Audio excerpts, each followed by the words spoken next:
Abay, grabe nga itong mga draft prospects natin sa NBA ngayong taong ito.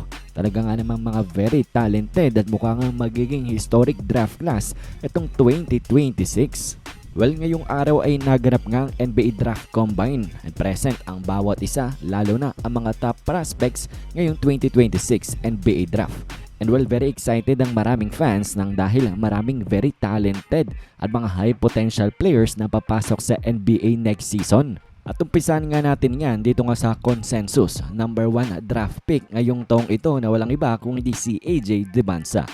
Wala siya nga ay 6'9", small forward. Very athletic itong ang player na ito at talagang two-way player ang kanyang laruan. Naikukumpara nga siya dito kay Tracy McGrady. Yan nga daw ang maaring maging ceiling neto nga ni AJ Dybantsa. And then ang kanya naman daw floor ay itong si Scottie Pippen. So nakikita nga ng mga draft analysts ito nga si AJ Dybantsa na magiging isang elite NBA player. And well, if you watch film at if you watch clip ng mga highlights neto ni AJ Dybantsa ay talaga nga namang grabe itong player na ito. Pagkalaki-laki pero parang gwardiya kung gumalaw. Masasabi nating parang medyo may pagka LeBron James. Nakikita nga ng maraming NBA draft prospects na magiging isang franchise player. Ito ngang si Dybantsa para nga sa NBA team na magda-draft sa kanya. And well, Wizards ang mayawak ng number 1 overall pick and expected na kuhanin nga ng Washington.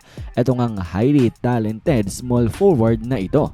And well, of course, may weakness din naman ito ngang prospect na ito. At yan nga ay ang kanyang perimeter shooting. Yes, he is very elite sa ibang mga parte ng kanyang game, pero ang kanyang perimeter shooting ay workable. Kinakailangan pang itrabaho. And well, kayang-kaya naman niyang gawin kapag nasa NBA na siya. Sumunod na top prospect natin ay walang iba kung hindi itong si Darren Peterson. Siya nga ay 6'5" shooting guard mula sa Kansas. And well, very athletic din itong si Darren Peterson. Not short of athleticism, pero meron siyang elite shooting. Ginukumpara nga siya kay Devin Booker neto ngang mga NBA prospect. And he can also play make. Mataas ang kanyang potential pagdating sa scoring at nakikita nga rin siya ng maraming NBA draft prospect bilang franchise player ng magda-draft na team sa kanya.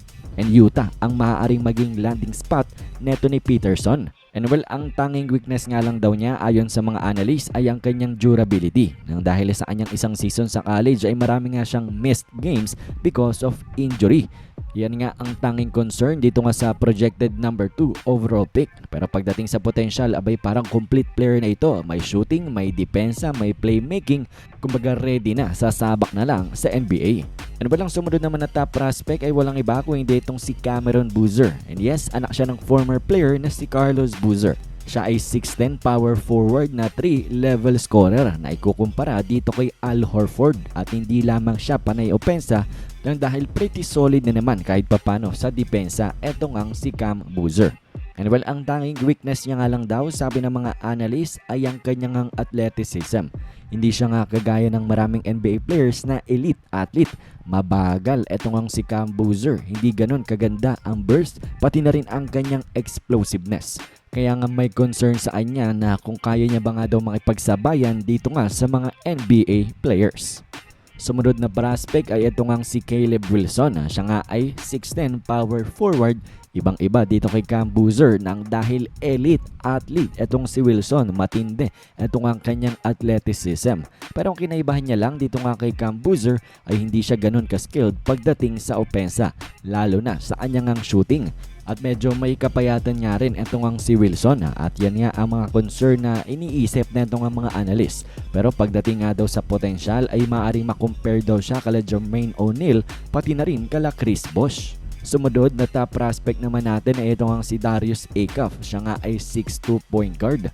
And well, siya nga ay very elite pagdating sa scoring and playmaking. Matindi rin kung gumalaw itong ang si Acuff at very athletic at kaya makipagsabayan sa mga malalaking players. Pero yan din naman ang concern ng mga analyst nang dahil nga sa height neto nga ni Darius Acuff ay baka daw ma-overwhelm siya pagpasok sa NBA nang dahil very athletic na malalaking player ang kanyang kakaharapin doon.